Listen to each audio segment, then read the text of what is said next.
Hola. Look at me with the note taker. Look at that. Whoa. Look at that. Ooh.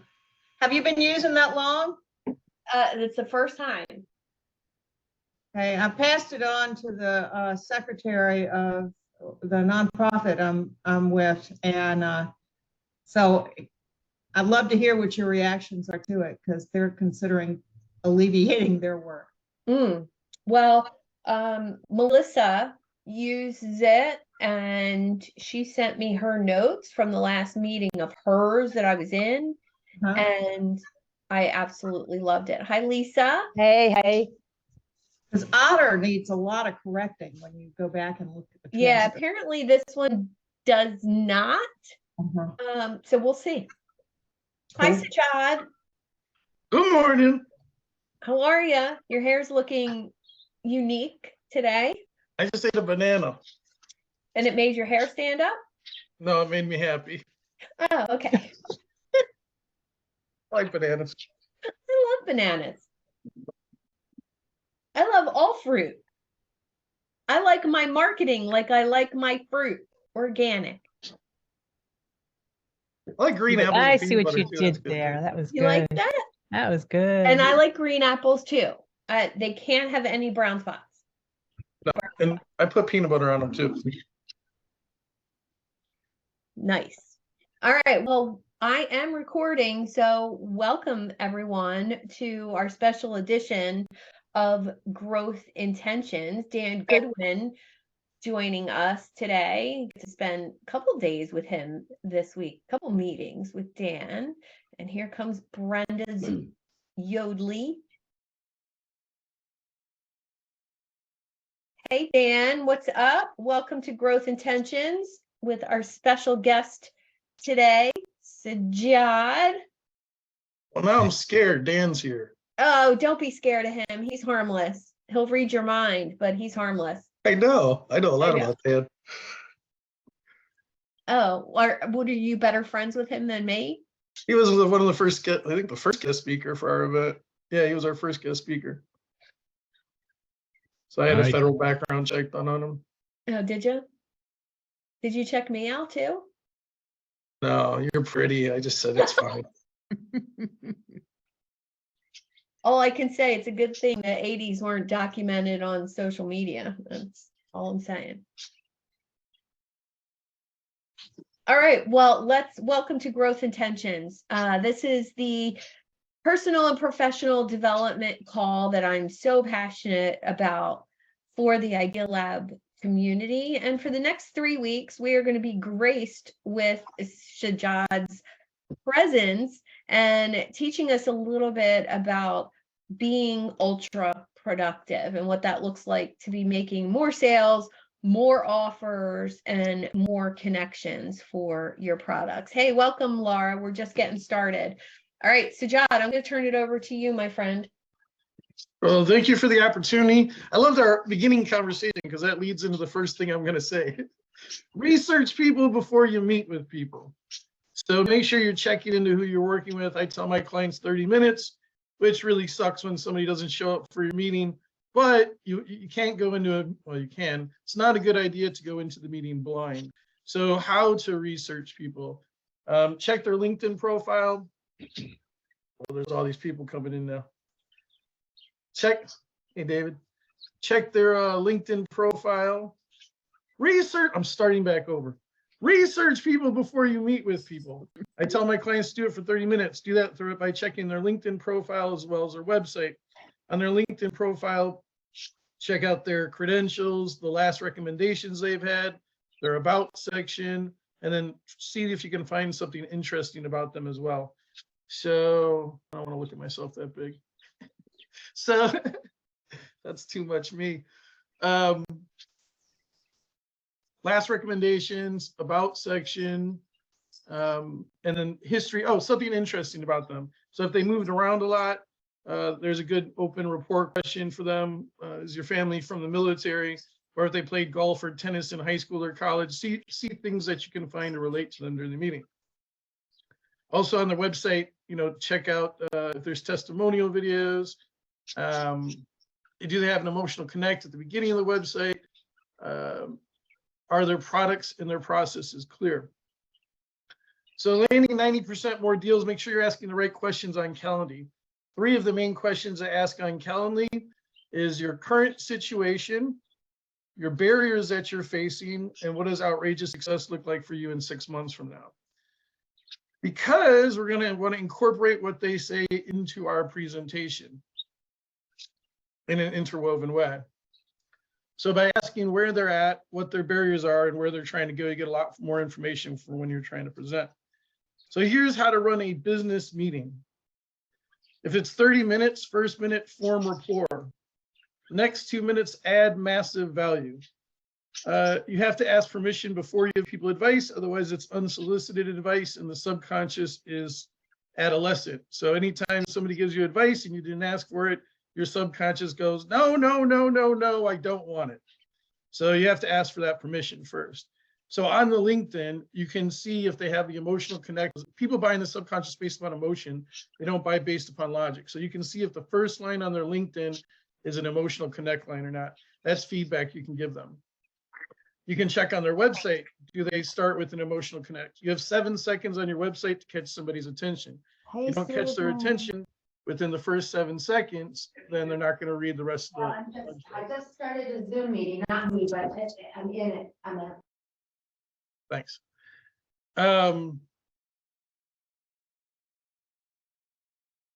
Feedback. Make sure that they have creator mode on LinkedIn. So if they don't know how to do that, you can tell them to Google it. It's easy. Is the about section about them or about how they serve other people?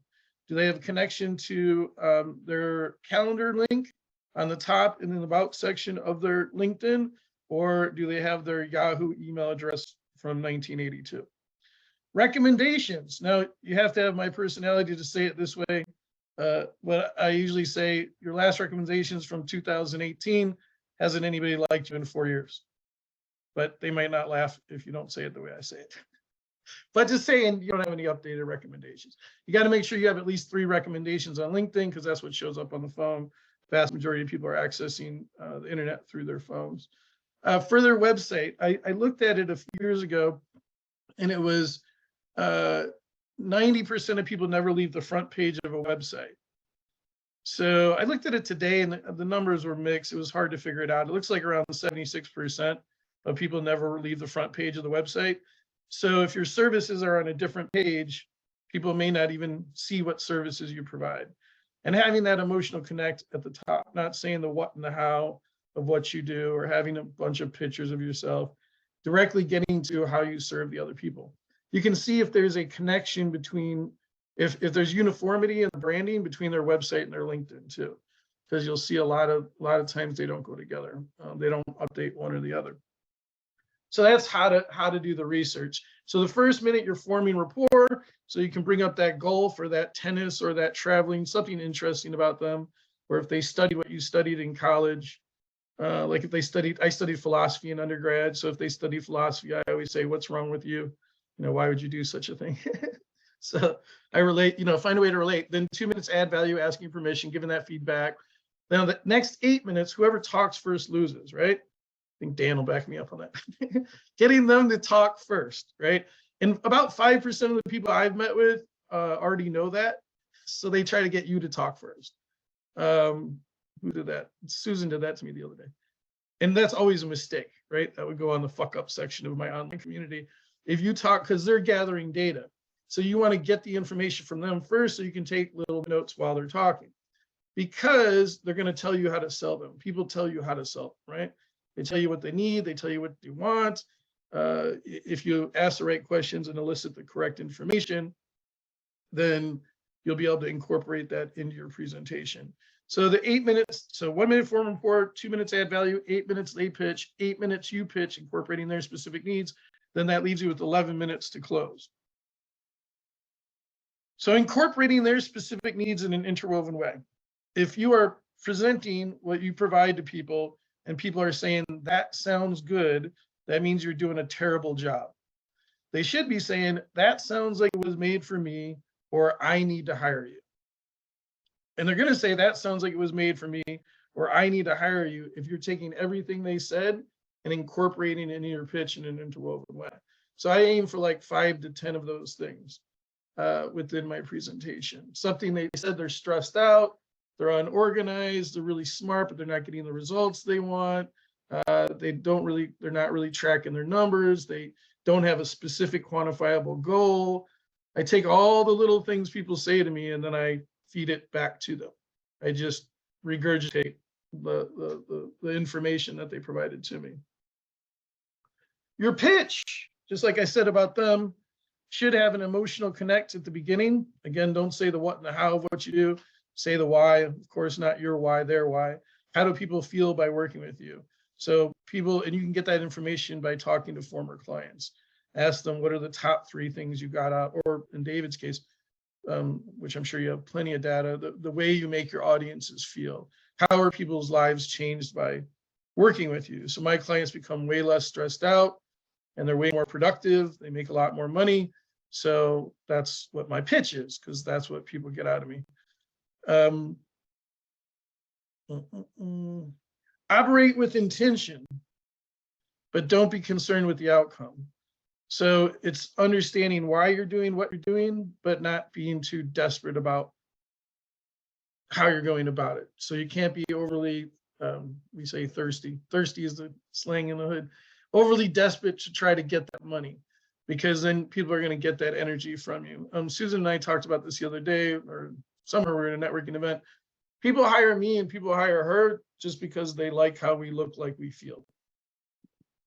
Like 2 or 3 weeks into my program, it's not anything about the value or what I propose on how I can help them make more money. They just say, you just look like you're really calm and happy. I just wanted whatever you had. So having that energy helps a lot. Operate with attention, don't be concerned with the goal. Oh, the 3 thoughts headed into a meeting. Number 1, everybody has money. Number 2, everybody needs my help. And number 3, everybody's going to hire me. So the reason I say that, it's not necessarily true, but what my clients will tell themselves is, oh, this person's not going to need my help, or this person's way too qualified for me. And then Mike Tyson has a quote where he said, they already lost in the locker room. So before they even got in the ring to fight him, they had already lost, because the opponent predetermined that they were going to lose. So if you tell yourself before going into a meeting the person's not going to hire you, you have 100% chance that person's not going to hire you, because you've already told yourself that's not what's going to happen. So even if it's not true that everybody has money, everybody's going to hire me, and everybody needs my help, that's still what I'm telling myself headed into every meeting. The word pitch is a bad word, or perceived as a bad word. That just means articulating the value of what you do, telling people what you do. There's a lot of problems with it. I met with the lady this week. I followed the structure: 1-minute form report, 2-minute added value. Then I asked her to pitch. She gave me a vague 5-minute response of what she did. I got into my 6-minute pitch, and halfway through she looked bored. So I said, "Are you bored?" And she said, "No." Then at the end of my pitch, which is really hard because I put on a freaking show when I pitch. At the end of my pitch, she said, "Yeah, I was bored." I said, "Okay, well, you could have told me that 3 minutes ago when I asked." But anyways, at the end of the conversation, I said, "Well, I got 5 good connects for you." And she said, "Do you even really know what I do?" Which is freaking stupid, because I asked you to tell me what you did. And you did it. You gave me some. So I said, "Yeah, kind of," because you kind of told me what you did. You should pitch everybody. You should tell everybody what you do. Whether they're going to hire you or not is irrelevant. They can't even refer you if you're not telling them what you do. I had a client of mine, he's making 20 to 30 a month now, but when he worked with me, he was my worst client ever. Former military leader, corporate executive, hired me 2 years ago. He was the most stubborn person I've ever worked with. When he did follow my advice, he'd say, "Well, that one sounds good." Or he would do what I said and he'd say, "Yeah, that worked." I'm like, "Yeah, if you do what I say, it works." But he met with 16 people. He said it wasn't working. I said, "How many people did you pitch in 2 weeks out of the last 16? He said 2. So I said, "Now there's 14 people who don't know what you do. They can't hire you. You didn't even offer to let them hire you. And they can't refer you because you didn't tell them. So I think having a clear structure in of the meeting and then articulating your actual value is really important to everybody you meet with. Whether they're going to hire you or not is irrelevant. You have, oh, that's something Michelle Murder taught me, the phrase, don't make the decision for the buyer. Don't decide somebody you're meeting with is not going to hire you. I've met with lots of you. I pitched every single one of you that met with me. I will pitch everybody I meet with. Doesn't mean and I'm not, I don't think anybody at the end of the meeting feels like I tried to do a hard sell on them. Right? It's the balance between what I teach my clients is you don't want people to not like you anymore after they've met with you, but at the same time, you got to pitch whether they like that or not. And, some people do get offended because there's things that are put out there, which I don't believe in nor support, that most people believe in. Know, like, and trust. It's all about go-giver and it's all about relationships. I don't think that necessarily leads to money. Those things. Trust leads to money if people trust that you can help them. But a lot of people go into meetings with the wrong idea. So that's the other thing too. Make sure you're going into business meetings as understanding that it's a business meeting. If you're going into meetings as a get to know you meeting, you're going to get to know lots of people, but that won't necessarily result in money. A lot of my former clients were very well known and they had lots of, what's that called? Brand well-being, what's that called? People loved them. Brand awareness, lots of awareness. Brand goodwill, that's what I was trying to think of. Goodwill. So they were loved, but they were broke. Or not broke, but not making lots of money. So once you switch the mentality that you're going in to make money to all your meetings, you're obviously going to make a lot more money. Because, lots of my clients they're good people. So they're constantly doing people favors, they're referring people, they're adding tons of value, but they're not all of them are even trying to sell their own stuff. And that's usually because people don't want to make other people uncomfortable or they don't want to face rejection. So if I don't offer to sell you anything, you can't reject me. And so I think that's why they don't pitch sometimes. Anticipating barriers. So it's the expectation that people are nervous when they're buying. And so anticipating that they're going to push back even if they're interested in buying. What my clients do a lot of times when the person says no, they go, okay. And then that's the end of the conversation, right? If you say no to me, I'm going to say, well, what issues are we facing here? You can even say explicitly, what are the barriers we're facing? The two main ones are going to bring up are time or money. Everybody has money. I was a social worker for 16 years in the hood. K-Town in Chicago, 4 years. They have $1,000 cell phones, $300 sneakers. People drink, not just in the hood. People drink, people do drugs, people travel, people go out to eat, people waste a lot of money on a lot of things. They have money. They're just not, if they're not prioritizing you or spending money on you, it could be because they don't really need or want your service, but it could also be because you did not articulate enough value. Or you did not articulate the value in an interwoven way that incorporates their specific needs. What I teach my clients is 100% self-accountability. So if I met with you and I pitched you and you didn't hire me after the meeting, I say to myself, what could I have done different there? Sometimes it's nothing, right? Sometimes somebody just doesn't want to make, like I had a lady that was at the event yesterday who I met with, and she's like, I think you're great. Seems extremely valuable. I'm 80 years old. I don't want to work this hard, Sajad. I said, yeah, I respect that. I respect you turning me down if you're not willing to work that hard. Because if they don't have a great desire, go ahead, sweets. If they don't have a great desire to make a lot of money, that's not a good fit for working with me either, because they're not going to have the high level of motivation to work the way I have my clients work. But it's anticipating those barriers and not leaving the meeting saying that idiot didn't see my value or they were broke. They were not broke. And if they didn't see your value, that's your fault, not theirs. The other one is time. Time is a lot easier to handle than value, right? Because you can just tell them how this is not going to take much of their time. Of course, the manipulative thing you can say is if you don't hire me now, where are you going to be at 6 months from now? Because that will get them to thinking about what they've been doing for the last 6 months that didn't work. But and then focusing closely on what they're saying to you, paying really close attention. Because, and I see this mostly, I've been doing this 10 years now, mostly with men more than women. In my experience, women are much better listeners than men from working with clients, right? And so that whole thing of my man doesn't listen to me, I understand. That again? Could you say that again? Could you repeat that? Some Louder of in the back. Some of the pretty ones don't pay attention, but that's okay. God gives everybody something. So yeah, so when I watch my clients' pitch meetings, and sometimes the person will bring up time, and my client will say, don't you see the value in this? They didn't say they didn't see the value in it. They said time. So it's really important to listen closely to what the person's saying their objection is. Also, a lot of people will lie on their first objection. And then, I answer to whatever I say, what barrier we're facing now? And then they say something, then I answer to it. And then I say, is there something else going on? There's always something else going on.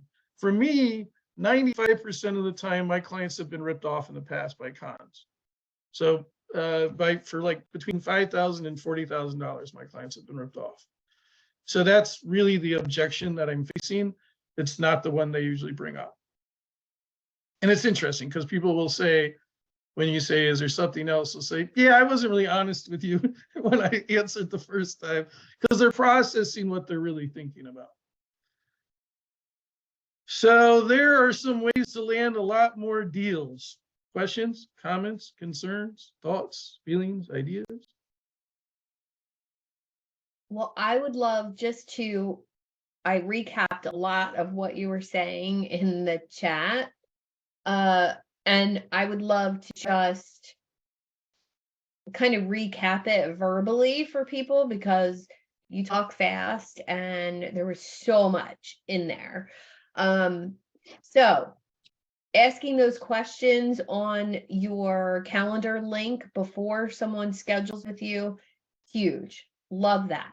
It's very easy to do, to add those questions in.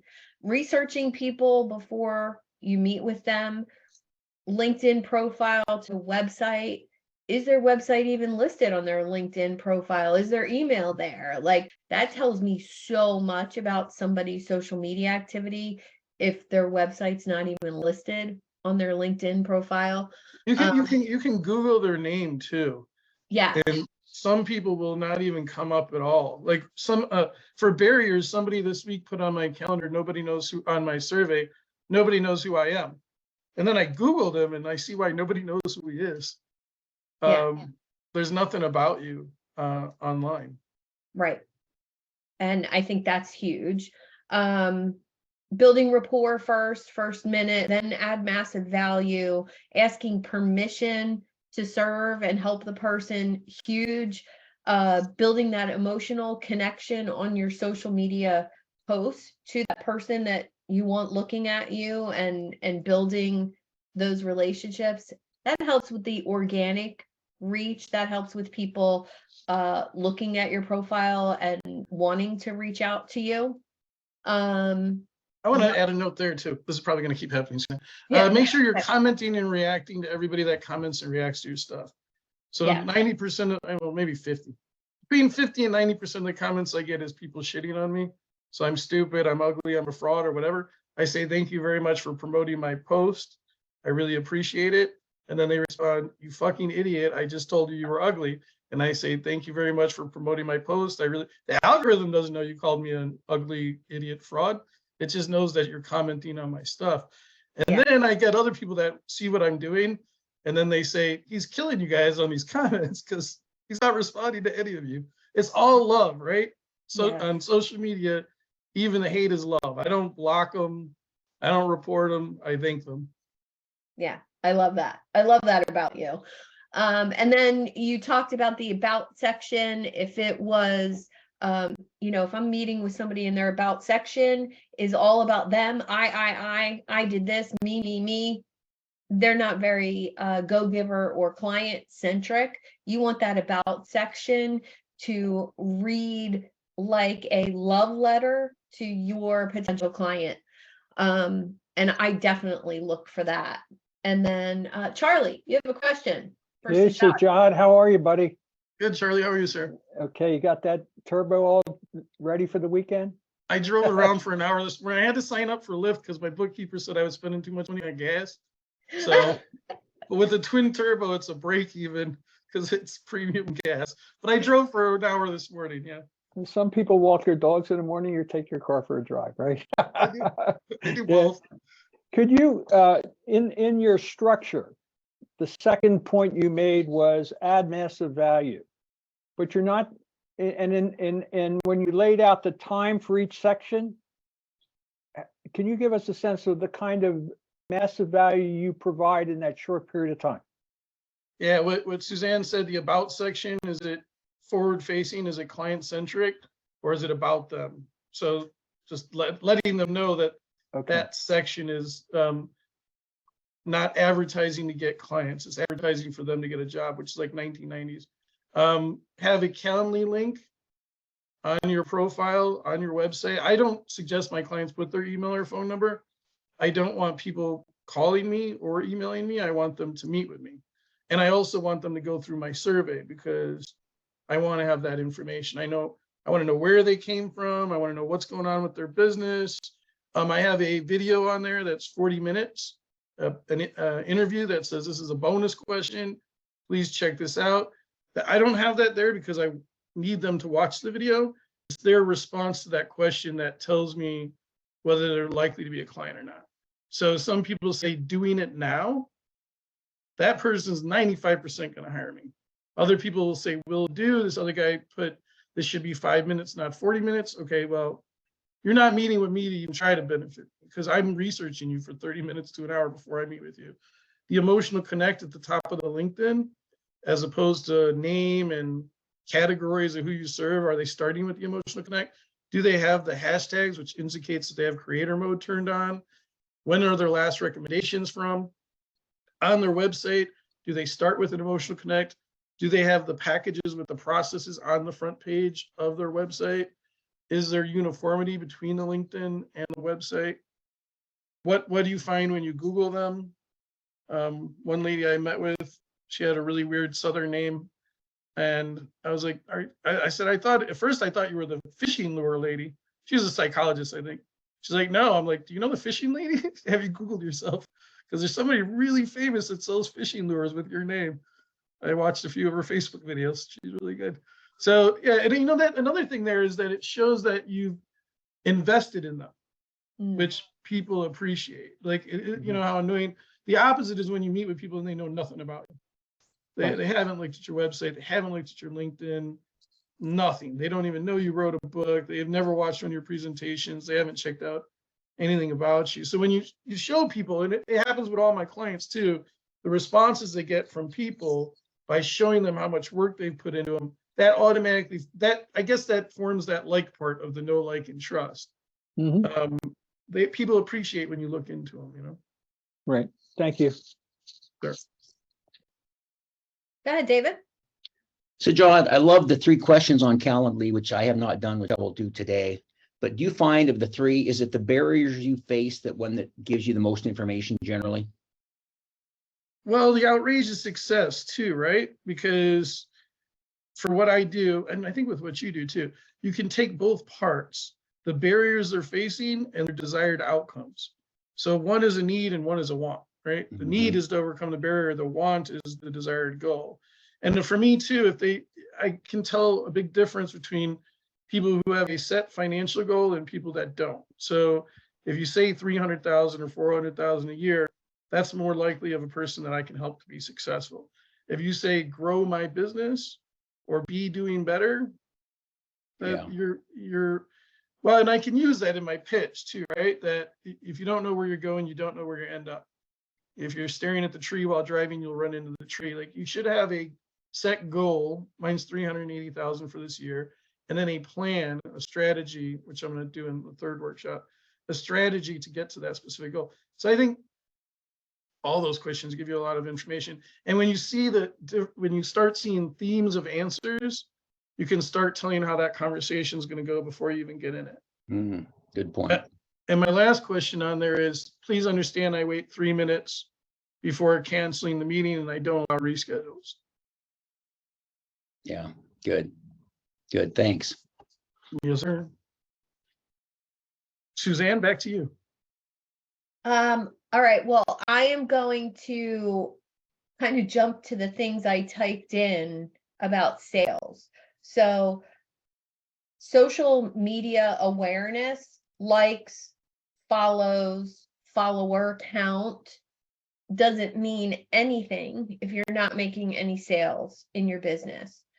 And I can't tell you how many times I have what appears to be a very successful client in front of me if I went based on social numbers and they tell me they're not making any money. What? Oh, I make $500 a month in my business. And I'm like, what?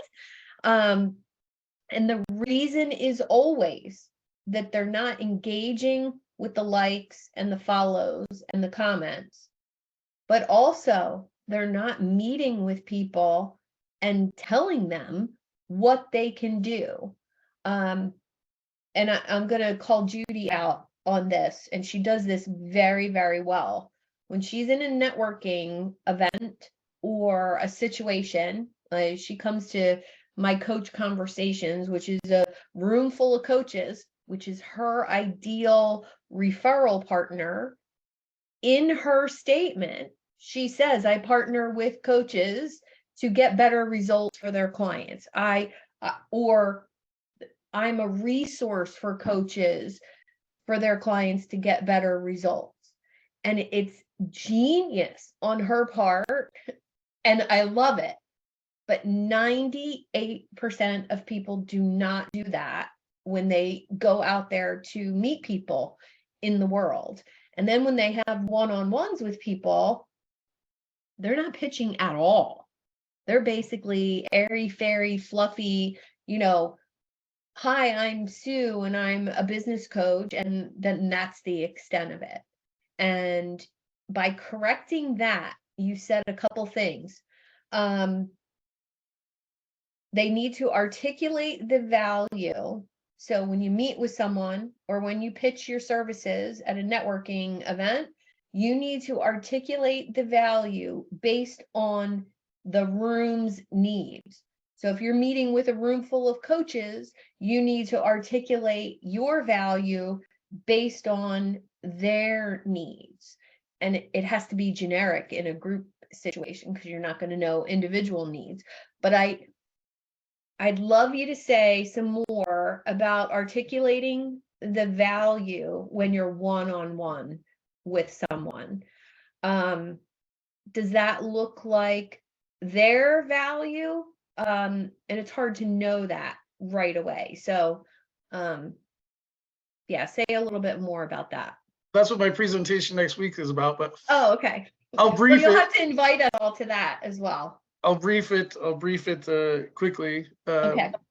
So I won't be redundant next week. But so having that emotional connect first, finding that out by talking to your former clients, asking them what do they get out of working with you, and then taking a few. So by becoming extremely well organized, you significantly increase your productivity and you substantially reduce your stress, right? So that's what I got out of talking. Wow, Mike V gave that to me actually. But he said, what are your clients saying? And I told him all the stuff my clients say. He said, well, essentially, these are the reasons people are hiring you. They're really smart, really hardworking, but they're stressed out because they're not making the amount of money they think they should be making. That's why, and they're not organized. So they don't have SOPs for all aspects of their business. So that's stressful because it should be every part of your business is, if this happens, you do this. If a client works with you, this is what happens with the client. There should be organization, structure, logistics, protocol, and processes behind all parts of your business. So if you have 3 package A, package B, package C, what's the 5 added values of each package? Or if I'm doing a speech, what are the 5 things I'm going to get out of that speech? And then taking the potential client and putting them in the shoes of a client that already works with you. So Susan and I think we met yesterday. So giving them the logistics. So when you hire me, this is what's going to happen. And I like the use of the language when you hire me as well. I think you're planting a subconscious seed that the person's going to hire you. And some people will say to me, I'm not going to hire you though. And I go, it's no problem. So when you hire me, we're going to work up to 1 hour per week together. I'm on call 24/7. I don't take off on weekends. I don't celebrate holidays. You get 1 hour of homework. It's an entertaining educational video. You're going to take copious handwritten notes to ensure that it pounds into your subconscious and that you're not multitasking. You get access to my online program as well as my online community. A lot of my former clients are extremely well-known people. They all help each other without charge. I've also brought on 8 of my former clients who will walk you through the process of my program. So you get a ton of support.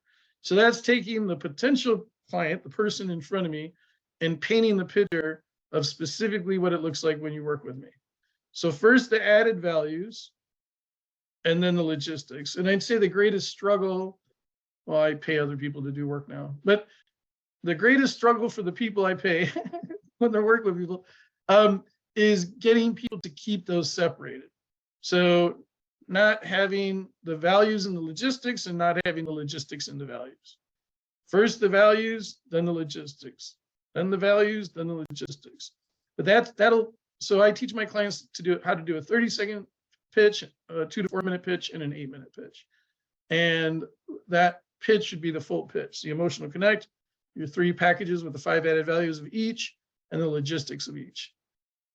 Your land rate will go way up because you're not just saying a bunch of, you know how many people you meet with and they're like what Suzanne said, like I'm a business coach or something. That's all they basically say. They don't tell you exactly when you meet with me, we're going to do branding, pitching, packages and processes, ROI and CAC, activity versus productivity, mapping, which is strategy, negotiations and closing deals, and the mentality of entrepreneurship. But that's all broken down. The values and the logistics are all broken down inside of there. And I've pitched people, well, I have them pitch me first. I've pitched them after they've pitched me. And then I've had a couple of them say, oh, that's what I'm supposed to be doing. So how much is your program? You know, because people, I guess, have not been trained how to articulate the value of what they do. And it doesn't matter how many idiots get hired, right? Frauds, idiots, because they're really good at selling. They're really good at articulating value. And there's other people who have really good services or a really good they're very valuable and they're not making a lot of money because they don't know how to articulate massive value. And I think I think the added value has to have that emotional connection. I love emotional words when I'm talking to someone. Imagine what it would be like to have all of those previous programs you've ever invested in that didn't work for you. Imagine having all of that actually work for you now. And I think sometimes I see people get carried away with the woo-woo language. I had one lady, because I'm researching people, one lady this week, it was 20 lines of emotional stuff on the front page of her website. And I was like, well, she has the emotional connect down pat. Then I went to the services page and it was the same stuff that was on the front page using, and I'm like, what the fuck? What are the services? And when my clients hire these frauds, I say, what? Like 2 weeks into my program, everybody always says, why didn't they teach me any of this? And I'm like, why did you hire them? What did they tell you they were going to teach you? So think about that from outside of your perspective. Would you hire you is what I ask a lot of my clients. In the first week, I say 90% of I say, pitch me. After they hire me, I say, okay, go ahead and pitch me now. And then I say, okay, would you hire you? And they say, no. So if you wouldn't hire you, how do you figure somebody else would hire you? And you've done enough one-on-ones with people that very few people show value. 90% of the people I've met with are broke from these networking events. If it doesn't pay all your bills, like Suzanne said, $500 a month, if it doesn't pay all your bills, you don't have a business, you have a hobby. A business pays all your bills, it buys you mountains, and you drive a twin turbo. That's a business. It pays all your bills and gives you extra money. So one more quick story. I had a client of mine a couple of weeks into my program before she hired me, she said all these networking events are a waste of time. So I almost didn't let her hire me. But she was a friend, a really good friend of a former client of mine. She said a lot of negative stuff. And I'm like, ah, this lady's attitude sucks. I don't want to work with her. Because she's the victim. She's blaming the world. And she said, well, I'll do half the work if you hire her or let her hire you. And I said, well, shit, if you'll do half the work, I'll let her hire me. But she did end up doing half the work. But 2 weeks into my program, she's like, man, I'm meeting with way better people now. I said, no, you're not. You're meeting with the same idiots you were meeting with 2 weeks ago. The difference is when you can articulate massive value, the response you get from other people is way different. When you're thinking different going into the meeting, the attitude of the person across from you is going to be a lot different. You're obviously going to, when you're money focused, you're going to make a lot more money. And another thing she said to me too is she's like, I knew it. She's 45 years old. She said, I've been lied to my whole life. I'm like, what happened? She said, well, my friends and my parents and society all told me if I was a really good person, I would make a lot of money. I've been a really good person for 45 years and I've been broke. And it's not true. Just being a giving good person does not automatically equate to money. It's the mentality of adding massive value and making money. Shoot, I want to say one more thing. Everything you do, whether it's a social media post or a presentation, it should be about adding value to the people that are in front of you. When I meet with people, even my pitch gives you the outline of a successful business. So that at the end of any meeting or presentation or post, if you check out LinkedIn, TikTok, Instagram, Facebook, YouTube, wherever I am, it's just value. It's catch somebody's attention, add massive value, call to action in every single thing I do, even if it's a 15-second TikTok, or if I have the opportunity to present. I don't go in there to try to sell. I go in there and even on a one-on-one, add so much value that people say after 20 minutes, man, I got to hire you. Because if this is what I got in 20 minutes, I can't imagine talking to you every day what I would get in 6 weeks. I have to hire you. And isn't that so much better, feeling wise, when someone says that?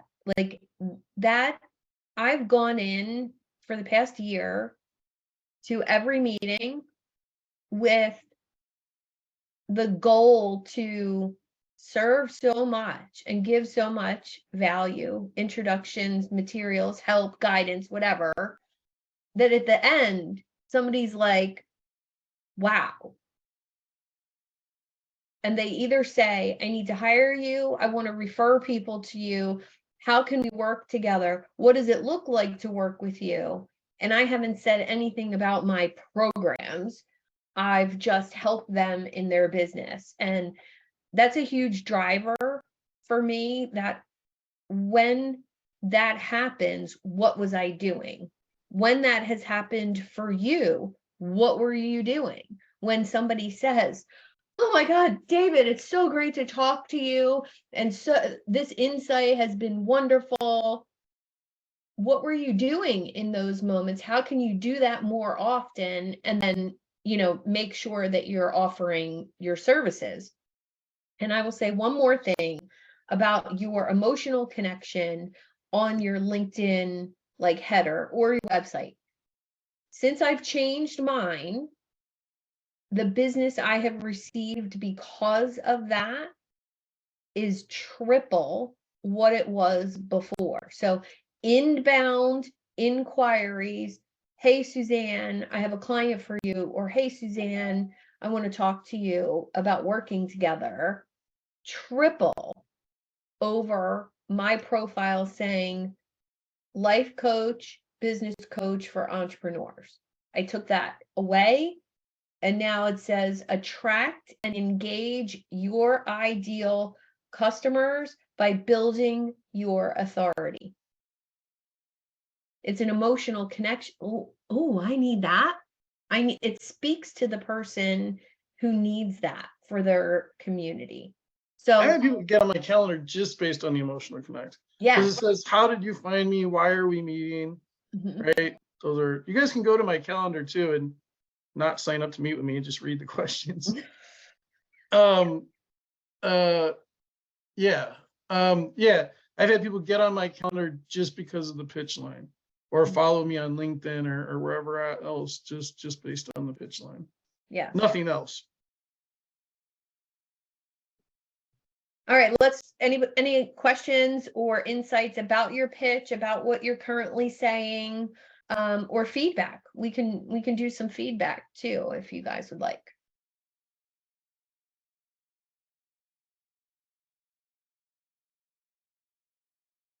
Lee, what is it? Wintertime in your house? You're freezing? What's going on? You're like bundled up for winter. Yes, I am. I am. Hello. Yes. Hi. What's up, Lee? I did want to ask, since I'm a coach, I'm trying to figure out exactly what it is that I articulate to people as far as a coach. I used to say friendship coach, but people think too many things. They don't think about the one thing I want them to think. And I think that what Sajad is saying is about business coaching, and all of you are business coaches. Is that correct? No. Okay, good. No. Wonderful. So my pitch, I wonder if we could look at that for LinkedIn, because I went to Yeah. LinkedIn and I'm working on helping people understand what I do. It's not a friendship coach. I call it something that's authentic platonic connections, because friendships, when people think about those, they think about they're for kids. They think about how they're losers if they don't have them at my age. And or they think, well, friendships are important, but I don't need that. So I don't want to talk to those people. I want people that know the language. And authentic platonic connection is something that might be confusing, but I can describe the kind of person that you want. If there's a death in the family, so the death or a huge loss, you want a person that's going to be able to support you for that. If there's a big change in your life, you want a person that's an authentic platonic connection. I want people to know that they're looking for that before they need it. Mm. I like that a lot better than what you said a month ago when we met. I know. I'm sitting over here listening to you. I'm like, man, this dude's talking about me. I pitched him stuff. Oh, you know what's funny about that, Lee? I'll have people like clients of mine from 6 months ago, right? Because they still continue to follow my stuff. And I had one of them call me. He's like, bro, what the fuck? I'm like, what? He's like, why'd you do that post about me? I'm like, it's not. Everybody has the same issues. Right. So all of my clients, I mean, there's themes of issues. They all think, yeah, I get a lot of emails, texts, and phone calls. Why are you putting my business out there? It's like, I'm working with new people now. They have the same problems you had 6 months ago. Why do you think I'm still talking about you? Yeah, I think that's a good point too. If you can find out what are those themes of what your potential clients are looking for, that's how it starts too, right? So every year your program's going to suck. So last year my program sucked. The year before that it sucked.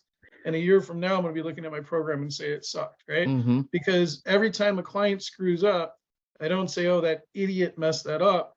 I say, how did I teach that wrong? Why didn't that land for that person? Mm-hmm. So 3 years ago, I had a piece of paper with 5 YouTube videos on it, right? Which when my client said, I can't charge 10 grand, I would say, well, you bought my stuff. I gave you a piece of paper with 5 videos on it. You know, so, but it evolves, right? So then one of my clients wasn't getting any comments or reactions. You start doing the work. And no matter how bad it sucks, you're always going to suck. A year ago, I didn't have or maybe 2 years ago now, I didn't have an online community. I had a client of mine that wasn't getting any comments or reactions on her social media. I cursed her out about it twice. She said, I'm trying my best. I've joined these pods. Nobody comments and reacts to my stuff. I said, well, people always do exactly what I say. So I'm going to start my own group. And it turns out that's a huge value for people. It's not a value for me to be a part of a group. I don't even have a tribe in my personal life. I have lots of friends, 23 friends, and they all have their own groups. But I don't have a group. That's not how I operate in the world. But for other people, it's a huge value. I wasn't even articulating that I had the online community. And then some of my clients are like, man, I've seen your pitch and you're not telling people about this. And that means a lot to people.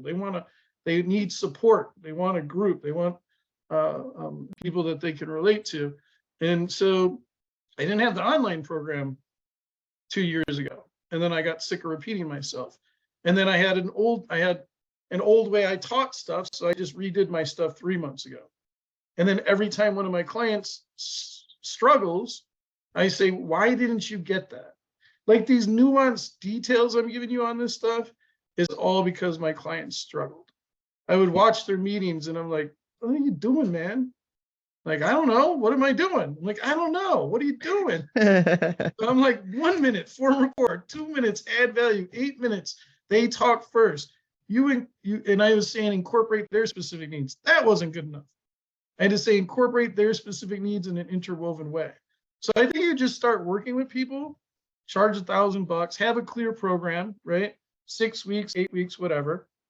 Don't charge a lot of money. Get the thing going, get some clients, and then you're gonna learn. I'm mentoring a guy from Nigeria right now. I was supposed to pay him to repurpose my social media. He didn't have an agreement. He's like, okay, we're gonna get started. I'm like, I'm not, bro. Where's the agreement? He's like, what's an agreement? I'm like, okay. I'll send you an agreement. He's 24 years old, just graduated college. I'm like, I'll send you an agreement. And then while he was figuring out Facebook, Instagram, YouTube, he's taking my TikToks and repurposing them without the watermark. While he was figuring that out, I was doing it for a week. And then he's like, okay, I'm ready now. I'm like, I figured out how to do it now. And it's not very hard. You can repurpose all your content from TikTok to the other 3 platforms in 6 minutes. Right. So I'm not paying $400 or $600 a month for something that takes me 6 minutes a day. I have to ask you about that because I mean, I find myself doing things like this too. And I know that you have a structure around everything that you do, but I find myself not wanting to pay for things or allow other people to do it because I know I can figure it out. Like I'll go to places and I'll be like, all right, Sajad's going to teach me how to do something. I'm going to spend some time fumbling around, but I'm going to figure it out. Yeah. And so what would you say to a person like me who tends to do a whole lot of that? It's really stupid not to hire me. And then it's ROI. It's really dumb not to hire me. It's ROI. It's about like, are you going to get it done in 2 years or are we going to get this done in 6 weeks, right? It's ROI and CAC, which is the second workshop, and Suzanne brought this up as well. So return on investment, customer acquisition cost, activity versus productivity. So mapping out, Jim Rohn says, if you do $10 an hour jobs, you'll end up making $10 an hour. So I don't clean my own house. I don't cut my own lawn. I don't even do much anything. There's like 3 things that need to be done on my house right now, like pull out the old garden, right? I'm not going to do that. I got teenagers that come to my house every day and say, Mr. Sajad, what are we doing today? And I'm like, okay, go clean that, go fix that, pull those weeds, screw that thing back together. I have the time to do all this stuff. It's not worth it because it's about the value of your time. So there's lots of things that aren't worth my time, especially if it's just, you know, if it's low level, because then you're not focused on what you need to be focused on. You need to be focused. Yeah. I guess the challenge is what is the most important thing in front of me to focus on? What is it that I don't make what's money? that? Huh? Sales. Make sales. Like, Make money. Make So the sales. way you So make money, hire somebody to help me figure out a pitch so that I can make money is a lot of things. I can do a lot of things that make money. the first step. So that's the program. The breakdown of my program are the steps to go about business. So the first thing to do, this is another thing about fake ass business coaches. If the first thing they don't say is I'm going to teach you how to pitch, how to articulate value, they're automatically a fraud. Because I've got clients I got people I talk to that are 6 months or 9 months or a year into a program. I say, okay, pitch me, right? We haven't learned that yet. You're 6 months, 9 months, a year into a program, a business development program, and they haven't taught you how to articulate the value of what you provide. We get that done in 7 days in my program. The second thing is ROI, CAC, activity versus productivity. So where are your potential clients? Where are the qualified leads? What have you been doing for the last 3 months, 6 months, 9 months, year? Are you staying consistent? Are you in the same networking groups? Are you on are you batching your material as well, right? So I do 45 TikToks in 30 minutes. And then I post to TikTok, Instagram, YouTube, and Facebook every day. And LinkedIn when they're not throwing me out. But they throw me out a lot. And so just being consistent and then get the people in front of you, go to the same networking events all the time, get people on your calendar. The way you do that is you go to the meeting and say, hey, you DM, hey, Judy, what you said sounded cool. Here's my calendar. Love to hear more about what you do and tell you about what I do. The key is to say and tell you about what I do, because otherwise people think you're pulling a bait and switch on. Because they expect that if I say, hey, Judy, what you do sounds cool, she thinks I want to hire her. As opposed to if I say, I think what you do sounds cool and I'd love to hear more and tell you about what I do, she knows we're there to pitch one another, right? So just getting in front of lots of people.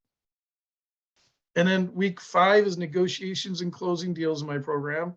So learning how to, that's why you need a program. Learning how to close deals when the people are in front of you. Having the right, there's 2 parts. There's coaching and there's consulting. I heard a guy describe this 2 months ago at a networking event. I thought it was brilliant. Coaching is the mindset, woo-woo stuff, your perspective of yourself, the value of your program, the market value, how you think about things. Consulting is more the nuts and bolts. How do I do this stuff? You need both of those. In my program, I'm not trying to sell my program, but my program covers both of those. It's meant, you can't hire somebody just for mentality, and you can't hire somebody just for practical skills, because you need both of them to be successful. Okay. The right mindset, and get the pitch, get the calendar filled up, and it's about how you see your worth. So with a piece of paper with 5 YouTube videos on it, I sold that for $5,000 for a year. Okay. Yeah, And I hear you. No company name, no logo, no website, and I lived for years with nothing but a piece of paper and Okay. value and a ton of confidence. Yeah, those 2 things. Yeah. There was a lady that, go ahead, Suzanne. I just want to say, and I tell all my clients this, if you're making less than $1,000 a month, you need to learn how to do shit yourself. Whether it's editing videos, repurposing content, transcribing something, all of those skills are so easily learned by Googling them and doing the most basic way, not some fancy software or some, tool that you have to spend money on. If you go in with the lens that I'm going to learn how to do this the easiest way possible, and when you are making more money, you can delegate those things out. But it becomes a bad business decision to hire people, and I get pitched all the time. And the most recent one was $3,000 a month to repurpose my videos, to break up the content and repurpose. And I thought for a second, I want that. But I've never had that in 14 years, and I've never needed it. He just did a good job making me feel like I needed it, that I should have it. But most of these things that you think you should have, like Sajad just said, a logo and a website, you don't need those things to serve other people and make money. Create your schedule the night before.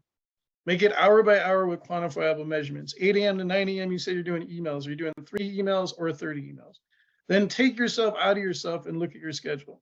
You have an employee named Mike. You're paying Mike $200,000 a year. When you look at your schedule, would you allow your employee to be doing that? How many of the activities on your schedule are making money focused? So things that are not money focused are researching, reading, creating, ruminating, flex times, all the fucking lies I see people tell themselves. The reason my clients double, triple, and quadruple their income, usually within 5 weeks of working with me, is because we're focused on money and we're focused on product. 12 hours a day, we're working on making money. Then look at the ROI on what you're doing. So podcasts make me $0. Presentations make me a lot of money. LinkedIn makes, where are the people coming from? So that tells me where to focus my energy. Should I do a bunch of podcasts? No. It does. Should I do some? Yeah, I should stay visible. But, TikTok, is that getting me clients? Well, 25% of my calendar is now getting filled from there. So that's where I decide where to put. And you do what you do. First, you create a map strategy, which I'm going to talk about in 3 weeks from now. And then you do that for 90 days. You stay consistent. It doesn't matter what you think or feel. Same 5 networking groups every week. social media posts every single day. Then you can evaluate week by week how many people are getting on my calendar from different places. My clients love doing analysis and that stuff. I don't read, I don't research, I don't analyze.